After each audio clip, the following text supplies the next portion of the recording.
5 ሰዓት ላይ በጎረምሶች ልታስመታኝ ነበር፣ ልታስደበድበኝ መምጣት ሰበብ እየፈለገ ነው ያለው። ገባህ አይደል? እኔ ህይወቴን ልኖር ነው። ሰላም ጤና ይስጥልኝ። ውድ የተከበራችሁ ቤተሰቦች እንዴት ናችሁ? እኛ አለን እግዚአብሔር ይመስገን።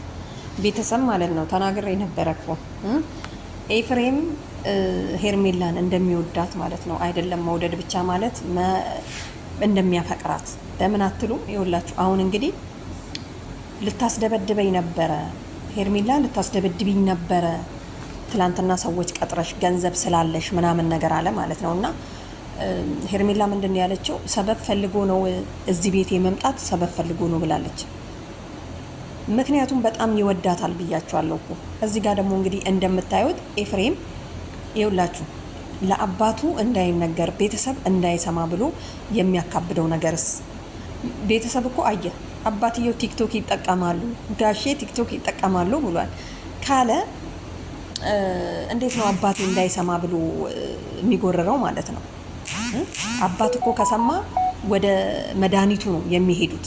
ሲጀመር እንደውም እኔ ሩታነች አብርሽ ላይ የሆነ ነገር ያደረገችበት ብዬ እየጠረጠርኩ ነበር። አሁን ሳስበው አብርሽ ላይ ያደረገው እንትና ኤፍሬም ሳይሆን አይቀርም። ምክንያቱም እንትናን እንዲተውለት ሄርሜላን እንዲተውለት እስቲ ቆም ብላችሁ አስቡ። ይሄ ነገር ሊሆን ይችላል እንዴ ብላችሁ ማለት ነው። እንግዲህ ትናንትና ቀጥ ብሎ የገባበት ቦታ አይታችኋል። እዚህ ጋር ደግሞ አባትየውን እንነግራለን ለቡዜና ለዴብ በነግራቸው ይዘናቸው እንሄዳለን። ሩታና አብርሽ አንድ ላይ በመሆናቸው ደስ ብሎኛል፣ ግን ቤተሰብ መስማት አለበት ሲለው ኤፍሬም ቤተሰብ እንዲሰማ ፍላጎት የለውም። ምክንያቱም ከዚህ በፊት እናቴ ታማለች በእኛ ሰበብ በግድ ዳነችው። አሁንም ደግሞ ሌላ ህመም ነው፣ በጎረቤትም ዘንድ የሆነ ነገር ሊሰማ ይችላል ነው የሚለው። እንግዲህ ግን ምን መሰላችሁ ልጁ ሩታ እንትናን ሄርሜላን በጣም እንደሚወዳት ነው ኤፍሬም አሁን እየፈለጋትና ሊያገኛት። አሁን ሩታ ላይ የጠመጠምነው ጥምጥም ወደ ኤፍሬም እየሄደ ነው የሚያስመስለው። ኤፍሬም አብርሽ ላይ አድርጎ አብርሽ እንዲጠላት አድርጎ ሄርሜላን እሱ መጠጋት የፈለገ አልመሰለም እናንተ ስታስቡት ማለት ነው። መግቢያ ላይ እንደሰማችሁት እንግዲህ ቤቷ ውስጥ ነው የገባውና ቀጥታ ማለት ነው። ለምንድን ነው ሰበብ ነው የሚፈልገው? ለምን ቤቷ እንዴት ባዶውን ሰው ባዶ የሆነ ነገር ሳይዝ የአሁኑ ሰው እንግዲህ ወሬ ይዞ ነው ሰው ቤት የሚሄደውና ኤፍሬም ደግሞ እችን ወሬ ይዞ ሄዷል ማለት ነውና እንግዲህ እዚህ ጋር ለአባትየው እንዲመጣ እኔ አላልክም እነግርሃለሁ ብለው ነው የተለያዩትና አባት መስማት አለበት ነው እኔ ደግሞ ሀሳቤ። ምክንያቱም ኤፍሬም ቤተሰብ እንዲሰማ ያልፈለገው ቤተሰብ ጋር ከሄደ አብርሽ ጸበል ይሄዳል፣ ይድናል። ከዛ በኋላ ወደ ራሱ ሲመለስ ሄርሜላን ሊል ስለሚችል ከሩታ ጋር እንዲሆኑ ፈለገ ማለት ነው። አያችሁ አይደለ? እንግዲህ እዚህ ጋር አልወጣም ድሮም እመጣለሁ ከዚህ በፊት 3-4 ሄርሜላ ቤት መጥቻለሁ እያላት ነው ቡዜ ስትመጣ ማለት ነው። እና እንግዲህ ከቡዜ ቀድሞ ነው የመጣው። አጋጣሚ ደግሞ ቡዜ ስትመጣ ያው ታውቃላችሁ ቡዜና ሄርሜላ በጣም ይዋደዳሉ። አብርሽ ራሱ ከሄርሜላ ጋር አብርሽ ከሄርሜላ ጋር እንዲሆን በጣም ብዙ ትግል እያደረጉ ነበረ ከዴብ ጋር ማለት ነውና ያስታውቃል። ለህመሙ ብቻ አይደለም። እና አጋጣሚ ግን እዚህ ቤት ውስጥ ሁለቱ አንድ ላይ ተገናኝተዋል። ሄርሜላ ቤት ማለት ነው።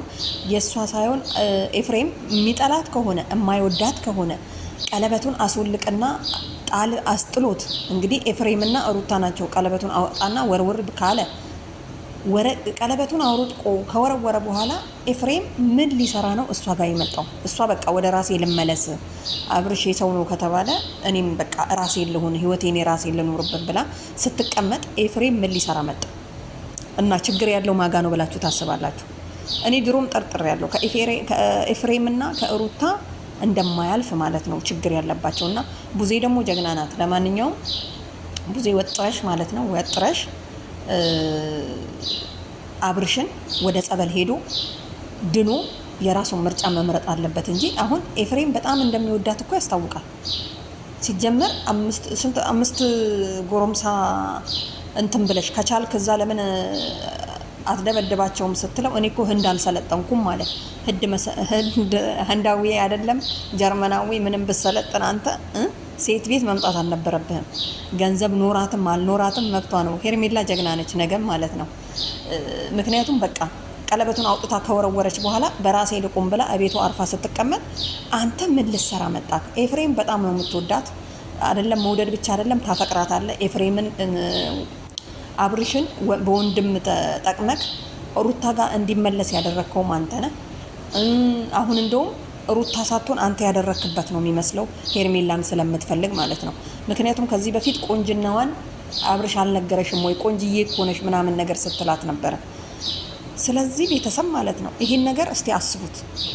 ሲጀመር እኔ ከኤፍሬምና ከሩታ አብርሽ ላይ የተደረገው ነገር እንዲፈዞ አብርሽ ጤነኛ ነው ምናምን ነገር የምትሉ ሰዎች ከነኛ አያልፍም ማለት ነው። አብርሽ መዳኑ አይቀርም፣ ወደ ራሱ መመለሱ አይቀርም። እንግዲህ ሲመለስ ሁላችንም እንሰማለን እና ቤተሰብ ማለት ነው። እና ምን ልላችሁ ነው ቪዲዮን እያጠፋብኝ አስቸገረኝና ትንሽ በቃ ወነ እየደጋገሙ መስራት ምናምን ነገር እንትና ላይ ማለት ነው ድንገት በሙሉ ካስጠፋኝ ብዬ እና ቤተሰብ ለማንኛውም ሰብስክራይብ እያደረጋችሁ ማለት ነው ያደረጋችሁን ደግሞ አመሰግናለሁ።